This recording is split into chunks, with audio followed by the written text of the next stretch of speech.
성경 구절이 31,175구절 정도 됩니다. 이 구절 가운데서 가장 짧은 구절이 11장 35절입니다. Jesus wept. 단 두 단어입니다. 예수께서 눈물을 흘리셨습니다. 예수님께서 눈물을 흘리셨을 때에 여러분 그 현장에 어떤 일이 일어났습니까? 나사로가 살아나는 기적이 나타났습니다. 냄새나는 그 현장이 향기가 넘치는 현장으로 바뀌었습니다. 때문에 이렇게 눈물이 있는 이 자매를 하나님께서 결코 외면하지 않을 것이다. 분명히 역사하실 것이다 하는 확신이 들었던 것입니다. 시편 126편 5절이 떠올랐습니다. 눈물을 흘리며 씨를 뿌리는 자는 기쁨으로 거두리로다. 울며 씨를 뿌리러 나가는 자는 반드시 기쁨으로 그 곡식단을 가지고 돌아오리로다. 그 자매가 말은 한마디도 못하지만 듣기는 잘 듣습니다. 문자도 주고받습니다 하는 말이 떠올랐습니다. 그래서 며칠 전에 제가 그 자매에게 문자를 보냈죠. 그러자 곧 단문이 왔습니다. 목사님, 세심하게 배려해 주시고 기도해 주셔서 너무너무 감사드립니다. 목사님 기도에 많은 위안을 받았습니다. 제게는 받아들이기 힘든 일이지만 제 주위에 저를 위해 주시는 좋은 분들이 많이 계시다는 것을 깨달았습니다.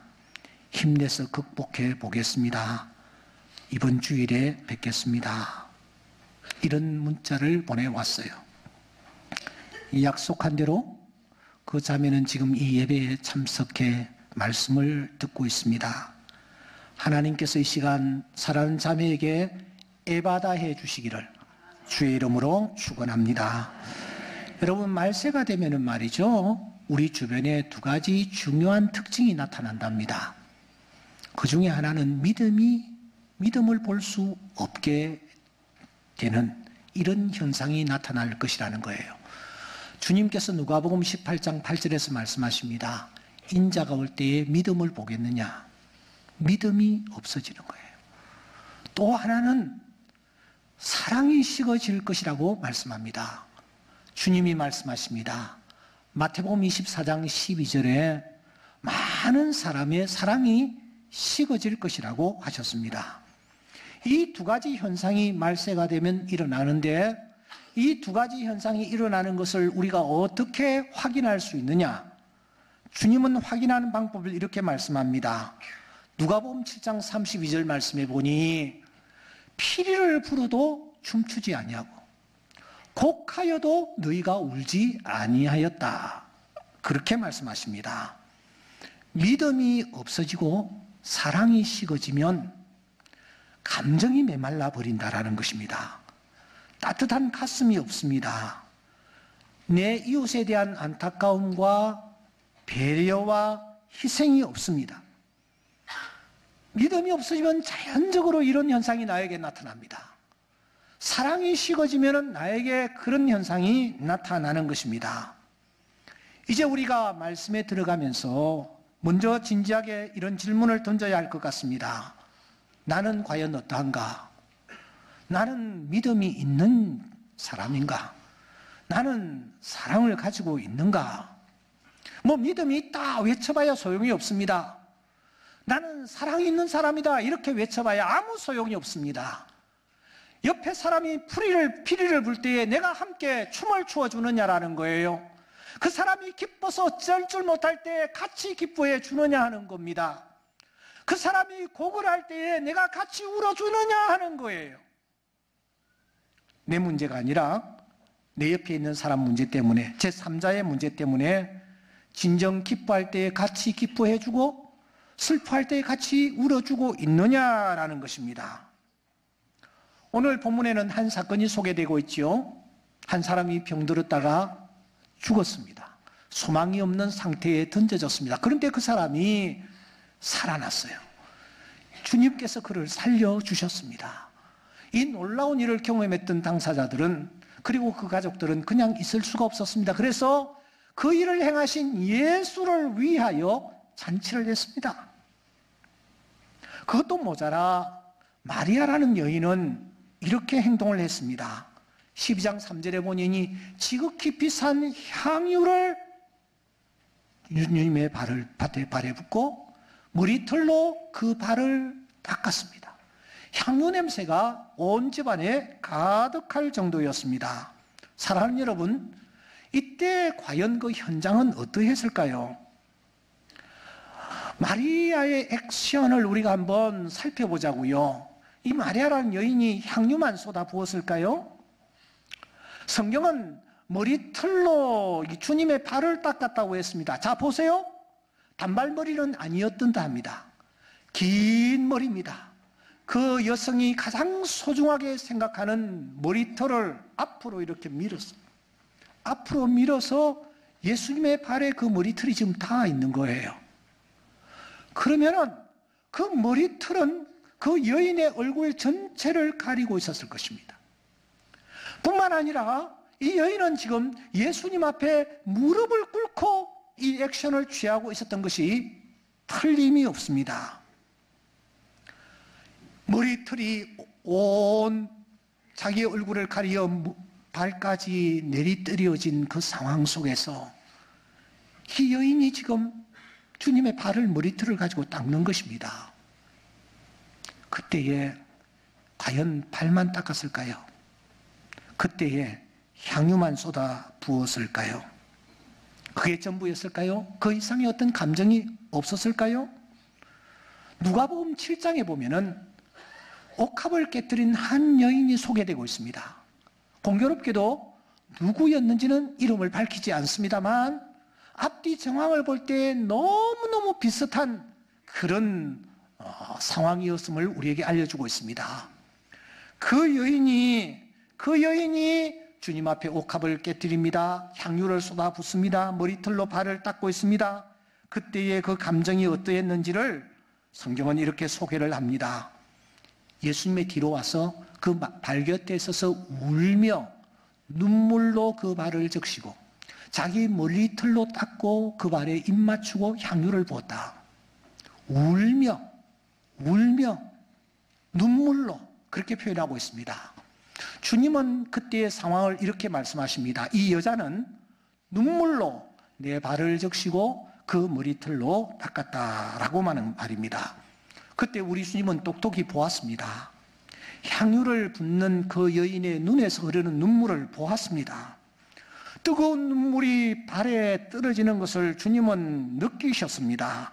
아니, 그 비싼 향유보다 먼저 눈물이 그녀의 그 주님의 발에 닿고 있음을 확인했단 말입니다. 지금 마리아도 마찬가지입니다. 그는 향유보다 먼저 더 값진 눈물을 지금 주님의 발에 쏟아붓고 있는 것이 틀림이 없습니다. 그런 따뜻하고 그런 감격적인 현장에 또 한 사람이 등장하지요. 가룟유다입니다. 그는 그 모습을 바라보며 비꼬는 듯이 냉정하게 나지막한 음성으로 이렇게 말합니다. 이 향유를 어찌하여 300데나리온에 팔아 가난한 자들에게 주지 아니하였느냐. 곁으로 볼 때는 굉장히 이성적입니다. 합리적인 것처럼 보입니다. 이런 식으로 허비해서는 되지 않는다라는 것입니다. 쏟아 부어서는 안 된다라는 것입니다. 그는 지금 가난한 자들을 떠올리고 있습니다. 그런 자들을 도와줘야 된다라고 말하고 있습니다. 약자 편에 서서 그들과 동고동락해야 된다라고 말하고 있는 거예요. 이 얼마나 여러분 바른 얘기며 이 말은 구구절절 옳은 얘기임에 틀림이 없습니다. 하지만 성경은 그 가룟유다를 어떻게 규정하고 있습니까? 그는 도둑이라 그렇게 규정하고 있습니다. 단도직입적으로 조금도 주저함이 없이 그는 도둑놈이다 이렇게 말하고 있습니다. 그는 가난한 자를 생각해서 이런 말을 하는 것이 아니다 라고 그의 중심을 끄집어내 버리십니다. 더 나아가 4절에 보시면 예수를 잡아줄 자라고 단정을 하고 있습니다. 그러니까 이 가룟유다는 이 말을 하기 전에 이미 벌써 누군가와 암묵적인 미략을 맺고 있었습니다. 어떤 미략입니까? 마태복음 26장 14절에 보면은 이 가룟 유다가 대제사장들에게 가서 이렇게 합니다. 여러분, 가서요. 누가 온 게 아닙니다. 가룟 유다에게 와서 흥정을 붙인 것이 아닙니다. 그가 능동적으로 가서 제사장들에게 가서 흥정을 지금 하고 있습니다. 무엇이라고 흥정을 합니까? 내가 예수를 너희에게 넘겨줄 터인데 얼마나 줄래? 이렇게 흥정을 하는 것입니다. 이렇게 해서 여러분, 이 최종적으로 이 암묵적인 미략이 은 30으로 결정이 되었습니다. 당시 은 30이 어느 정도 가치였을까요? 하필이면 왜 은 30이었을까요? 최근 보도를 보니까 아프리카 리비아라는 나라에서 노예들을 사고 파는 일이 지금도 횡행되고 있다는 것입니다. 2000년 전 예수님 당시에는 이 노예를 사고 파는 것이 다반사였습니다. 그런데 그 당시 노예 한 사람의 값이 은 30이었습니다. 무엇을 뜻합니까? 가룟 유다는 지금 예수님을 노예로 보고 있는 것입니다. 노예 정도로 취급하고 있는 것입니다. 그 정도밖에 가치가 없는 존재로 예수님을 보고 있는 것입니다. 그래서 은 30의 흥정을 끝내버렸던 것입니다. 가룟 유다는 계산적인 사람입니다. 예수님을 따르면 한 자리 차지할 줄 알았습니다. 그런데 웬걸 전혀 계산대로 돌아가지 않습니다. 아니, 내가 3년 동안 이 헛고생을 할 수가 없지 않는가? 은 30에라도 내가 팔아서 내 호주머니를 채워야 되겠다. 그런 생각을 했던 것 같습니다. 그래서 은 30의 낙처를 본 것입니다. 가룟 유다가 평소에 어떤 생각을 하며 살았습니까? 12장 6절에 보면은 돈괴가 나옵니다. 거기 넣는 것을 훔쳐가는 사람이 가룟 유다라고 말하고 있습니다. 여기에 돈괴는 흥금함이었을까요? 100번 양보해서 흥금함은 아니었을지라도 아마 이 공동체 생활을 하는 13명이 같이 공금을 이렇게 가지고 이렇게 생활비로 사용했는데 그 모든 공금을 아마 가룟 유다가 관리하고 있었나 봅니다. 그것을 관리하면서 그때그때 적절하게 빼내는 것입니다. 가룟 유다는 이렇게 일생 동안 모으기에 급급한 사람이었습니다. 수단과 방법을 가리지 아니하고 그는 자기의 호주머니를 채우는 일에 그가 혈안이 되어 있었습니다. 이런 그의 종말이 어떠했는지 우리는 사도행전 1장 18절에서 발견하는 것입니다. 그런데 반대로 마리아는 어떠했습니까? 어떤 평가를 받고 있습니까? 주님은 마리아를 무엇이라고 말씀합니까? 그가 내게 좋은 일을 하였느니라. 그가 내게 좋은 일을 하였느니라. 이어서 말씀하십니다. 그는 힘을 다하여 내 몸에 향유를 부어 내 장례를 미리 준비하였느니라. 그러면서 주님이 말씀하십니다. 내가 진실로 너에게 말한다. 온 천하에 어디서든지 복음이 전파되는 곳에는 이 여인이 행한 일도 말하여 그녀를 기억하리라. 그렇게 말씀하셨습니다. 우리가 이전 사용하던 이전 성경에는 이렇게 번역을 해놓고 있습니다. 그를 기념하리라. 기념하리라. 다음 주일 우리가 떡과 포도주를 받을 것입니다. 그때 주님이 말씀하십니다. 이를 행하여 나를 기념하라.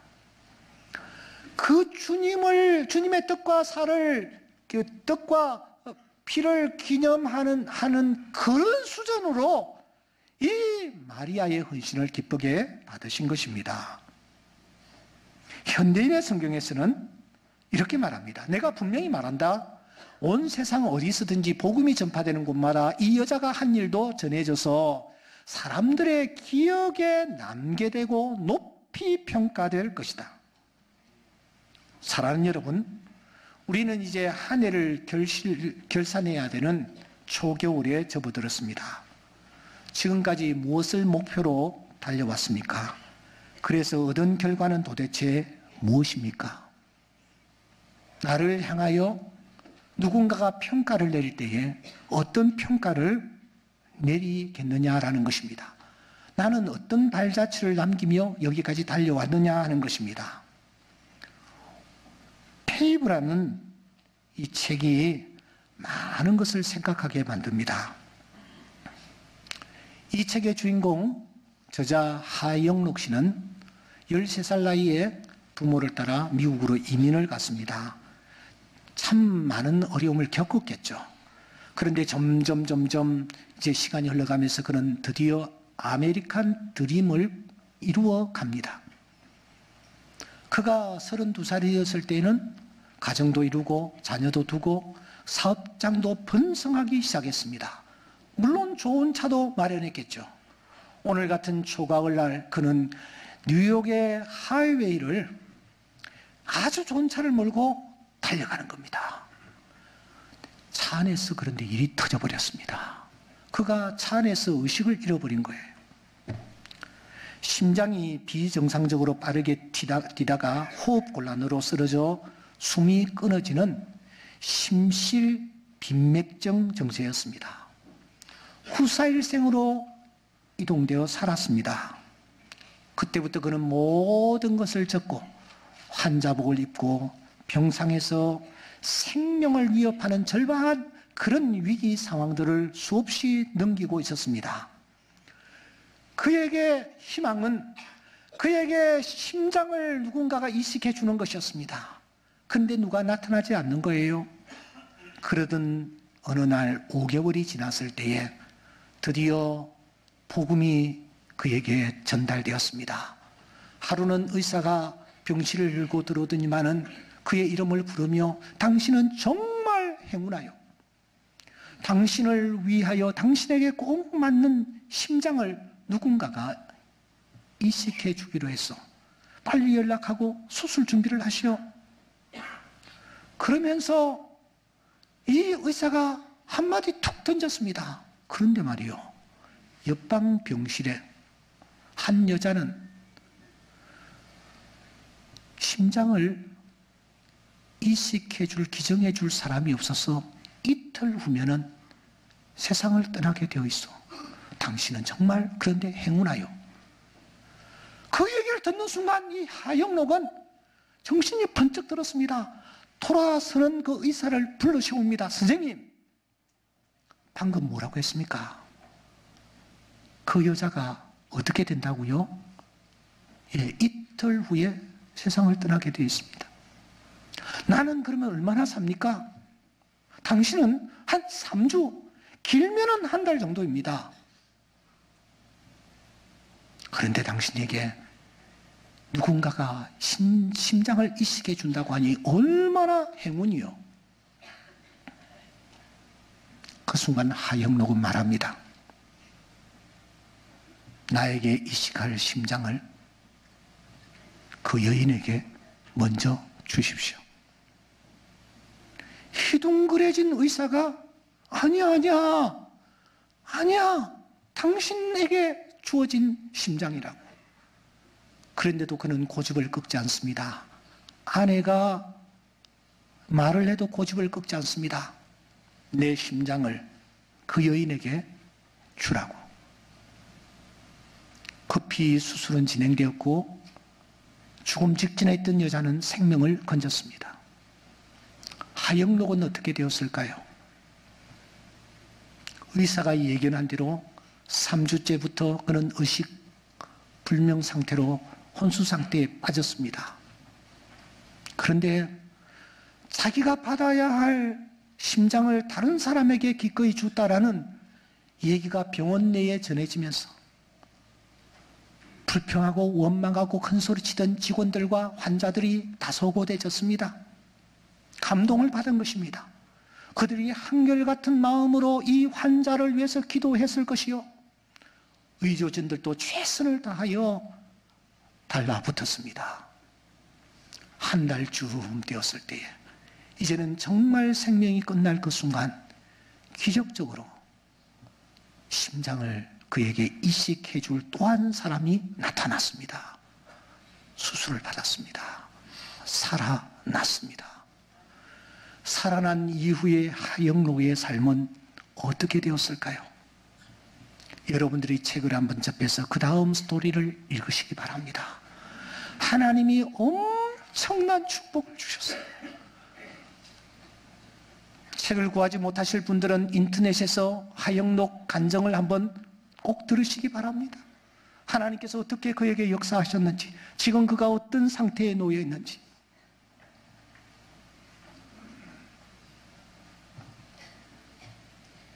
그는 자신의 이런 삶을 페이브라고 정의를 하고 있습니다. 페이브가 뭐냐? 이건 은혜도, 이건 자비도 아니라는 거예요. 은혜라는 단어는 받을 수 없는 자가 받는 것이 은혜입니다. 자비라는 단어는 용서받을 수 없는 자가 용서함을 받는 거에 자비예요. 페이브는 은혜도 아니고 자비도 아니라는 것입니다. 우리나라 정의라든지 호의라든지 이런 단어를 영어로 번역하기가 어렵듯이 페이브라는 단어를 우리나라 말로 번역하기가 어려워서 그대로 페이브라고 했습니다. 굳이 페이브라는 단어를 우리나라 말로 한번 직역을 한다면 그는 이렇게 말하고 있습니다. 페이브란 하나님 보시기에 좋을 때에 우리에게 오는 선물이다. 한번 따라해 봅시다. 하나님이 보시기에 좋을 때에 우리에게 오는 선물이다. 하나님이 보시기에 좋을 때에 우리에게 오는 선물이 무엇이냐? 페이브라는 것입니다. 그는 말합니다. 희생이 없으면 착한 일에 불과하다. 착한 일은 보통 사람이 다 한다. 희생이 있어야 감동을 준다. 착한 일은 눈물이 안 난다. 희생이 있을 때에 눈물이 난다. 페이브는 필히 눈물을 동반한다.